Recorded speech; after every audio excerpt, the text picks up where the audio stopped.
Saving money with a credit card involves strategic use of its features and benefits. Here are some effective tips. Number one, reward programs.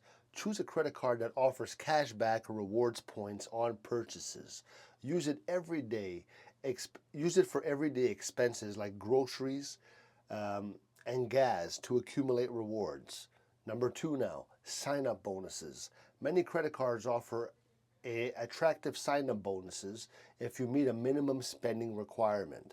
Take advantage of these offers by using the card for planned expenses. Number three, pay off balances. Now, to avoid interest charges, always pay your balance in full each month. This practice ensures you benefit from the rewards without incurring debt. Number four, utilize introductory offers.